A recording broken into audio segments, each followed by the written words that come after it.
ఉమ్మడి అనంతపురం జిల్లా ఉరవకొండ మండలంలో మంత్రి పయ్యావుల కేశవ్ పర్యటించారు.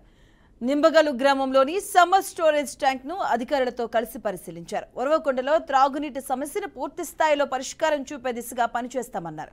తాగునీటి సమస్య ఎంత తీవ్రంగా ఉందో ఎన్నికల సమయంలో చూశామని, గత ప్రభుత్వం ప్రజల కనీస తాగునీటిని కూడా అందించలేకపోయిందంటూ ఎద్దేవా చేశారు. తాగునీటి సమస్యని ఉరవకొండ సమస్యని పరిష్కారం చేయడానికి ఎన్నో ఆలోచనలు చేస్తూ ఉన్నాం. ఇది ఒక రోజుతో పరిష్కారం అయ్యేది కాదు. తాత్కాలిక ఉపశమనం ఏ రకంగా తీసుకురావాలి, short term, medium term, long term 3 రకాలుగా మొత్తం ప్రోగ్రామ్ చేసుకోవడం జరుగుతుంది.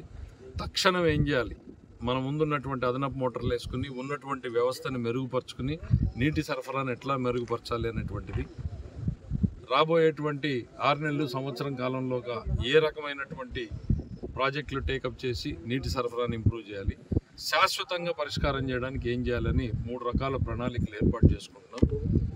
ఈ రోజు నుంచి పంపింగ్ స్టార్ట్ చేయడం జరిగింది. ఇప్పుడే ట్యాంకులకి పూర్తిగా ఎండిపోయినటువంటి ట్యాంకులకి నీళ్ళు ఇప్పుడే సరఫరా మొదలైంది. ఒక వారం రోజులు పడుతుంది మనకి. వారం రోజుల్లో సరఫరాని కొంచెం మనం ఇంప్రూవ్ చేయగలుగుతాం. అయితే ఇది పూర్తి స్థాయి పరిష్కారం వారం రోజుల్లో వస్తుందని కాదు, నీటి సరఫరాను మెరుగు చేసేటువంటి పరిస్థితికి వస్తాం. దాని తర్వాత ఇంకా చర్యలన్నీ కూడా ప్లాన్ చేసుకుంటున్నాం ఏ రకంగా చేయాలని. ఒక్క రూపాయి కూడా ఇక్కడ లేకుండా పెట్టిపోయినటువంటి పరిస్థితి.